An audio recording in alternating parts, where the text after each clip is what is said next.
you with an incredible amount of information. He talked to Bill O'Reilly about the possibilities of a library in your brain.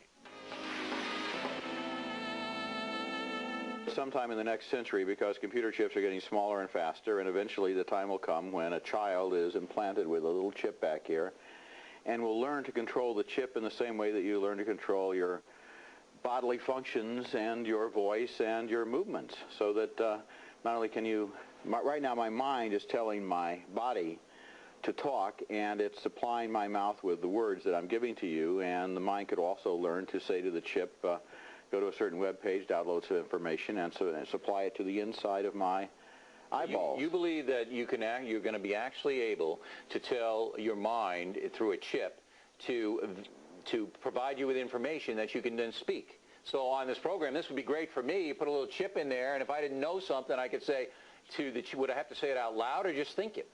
Either way. I could just think it, give me an answer. Right now, we're loaded up with bionic stuff already. I'm wearing glasses. I have fillings in my teeth. This is a wristwatch. I'm wearing clothing, which allows me to adjust to the climate as I go outside.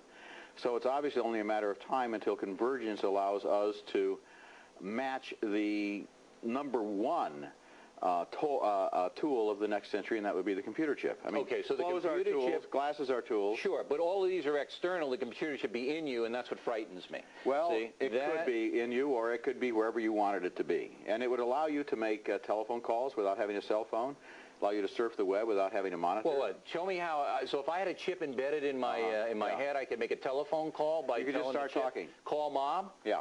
And Mom would be, and I could talk to her? And you would just say, hello, Mom. And I wouldn't have a phone or anything? No. And so you'd have to have some body language so people would know what you were doing. Let's say you're standing at the American Airlines terminal. Yeah. And you're calling the Advantage desk and saying, I've missed my flight. Do you have any seats at 10 o'clock? Mm-hmm. Okay, if you're standing there saying that, somebody's going to look at you like you're one of these crazy... But not if everybody had the chip, they'd all know what was going on? Well, but you would do this. Right. You go there to the little phone. This means I'm not just talking to myself, I'm talking on the phone.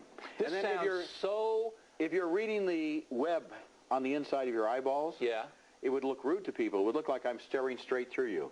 But I'm not staring straight through you. I'm looking at the Fox News web page, right? Mm-hmm. So how do I want people to know that? I would just go like this. You know, so we're going to have a whole sign language thing of what we're...